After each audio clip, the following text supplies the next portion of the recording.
Hello बच्चों, मैं सस्मिता मिश्रा आप सभी लोगों का आपके ऑनलाइन क्लास में स्वागत करती हूँ। पिछली क्लास में हम लोगों ने चैप्टर नंबर 8 संज्ञा के विकार में लिंग का अध्ययन किया था। तो आज हम अध्ययन करेंगे वचन का। यहाँ पे वचन, यह एक पार्क का दृश्य है। ये आप चित्र देख सकते हैं। यह एक पार्क का दृश्य है। पार्क में कुछ बच्चे खेल रहे हैं और एक लड़की रस्सी कूद रही है।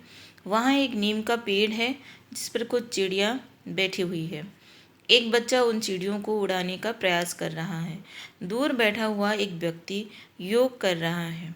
उपयुक्त अनुच्छेद में पार्क, लड़की, पेड़, बच्चा और व्यक्ति से एक शब्द का बोध हो रहा है, जबकि बच्चे, चिड़िया शब्द से एक से अधिक का बोध हो रहा है। इस प्रकार एक शब्द का बोध एकवचन और एक से अधिक शब्द का बोध बहुवचन रूप को दर्शाता है। कहा जा सकता है कि शब्द के जिस रूप से उसके एक अथवा अनेक होने का बोध हो उसे वचन कहते हैं। जैसे लड़की, ठीक है, लड़की लड़की मतलब एक ही लड़की को समझा जा रहा है। और लड़कियाँ अगर शब्द में आए लड़कियाँ तो एक से ज़्यादा लड़कियों को समझा जा रहा है। तो शब्द के जिस रूप से उसके एक अथवा अनेक होने का बोध हो उसे वचन कहते हैं। हिंदी में दो वचन माने गए हैं, एक वचन और बहुवचन। एक वचन जो एक वस्तु, व्यक्ति या पदार्थ का बोध कराए उसे एक वचन कहते हैं। जैसे लड़का, नदी, महल, मछली आदि। बहुवचन जो शब्द एक से अधिक व्यक्ति, वस्तु, पदार्थ का बोध कराए उसे बहुवचन कहते हैं। मतलब एक का बोध कराए तो उसे एक वचन, और एक से अधिक का बोध कराए तो उसे बहुवचन। जैसे कि लड़के, नदियाँ, महलों, मछलियाँ, ये सब। ठीक है। वचन संबंधी ध्यान देने योग्य कुछ अन्य नियम। जब आदर सम्मान व्यक्त किया जाए तो एक व्यक्ति के लिए भी बहुत बहुवचन का प्रयोग होता है। ठीक है। जब हम आदर सम्मान, बड़ों के लिए हम आदर व सम्मान से बात करते हैं तो उनके लिए हम बहुवचन का प्रयोग करते हैं। जैसे जयशंकर प्रसाद कवि के रूप में प्रसिद्ध हुए। ठीक है। हुए से हमें पता लग रहा है कि ये बहुवचन, अगर ये जयशंकर प्रसाद जी जो हैं उनके बारे में कहा गया है आदर सम्मान से, इसीलिए हुए का प्रयोग किया गया है। होमी जहांगीर भाभा वैज्ञानिक थे मतलब बहुवचन के लिए प्रयोग होता है, पर यहाँ पे होमी जहांगीर क्योंकि वो एक वचन है, पर आदर सम्मान की वजह से हम उन्हें बहुवचन का प्रयोग कर रहे हैं। लाला लाजपत राय महान देशभक्त थे। उपयुक्त सभी वाक्यों का संबंध एक व्यक्ति से है, फिर भी आदर प्रकट करने के लिए बहुवचन का प्रयोग हुआ है।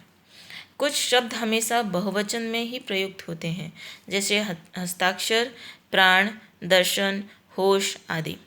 इसके हस्ताक्षर करवा लिए हैं। तो कुछ शब्द हमेशा बहुवचन में ही प्रयुक्त होते हैं। ठीक है।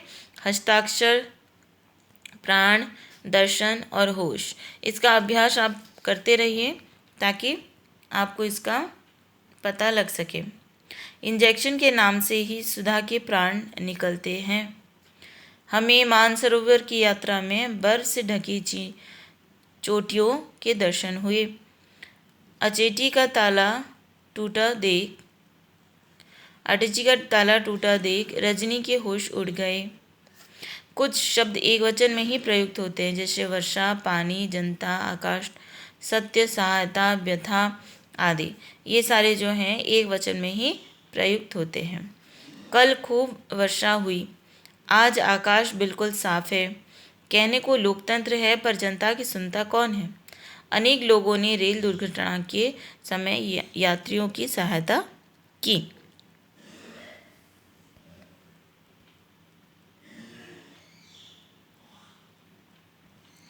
व्यक्तिवाचक संज्ञा और भाववाचक संज्ञा एक वचन में ही प्रयुक्त होते हैं। जैसे महेश कल लौटा, फूलों की महक से भंवरों को आकर्षित किया।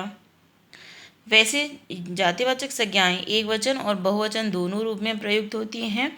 जैसे कुर्सी कुर्सियाँ, भेड़ भेड़ें, ठीक है। पर धातुओं का बोध करवाने वाले जातिवाचक संज्ञाएं हमेशा एक वचन में ही प्रयुक्त होते हैं। जैसे पीतल सोना नहीं हो सकता, सोने की अपेक्षा चांदी सस्ती है। जब किसी पुल्लिंग शब्द के अंत में अ, ई, उ, ए, ओ आए और परसर्गों कारक चिन्ह का प्रयोग न हो, तब इसका दोनों वचनों में एक ही रूप रहता है। आज बालक विद्यालय गया, समारोह में नर्तक भी आया, जंगल में भालू है, भाई आया है, घर बन गया है। तो ये सारे हैं एक वचन। और बहुवचन जो हैं, आज बालक विद्यालय गए, समारोह में नर्तक भी आए।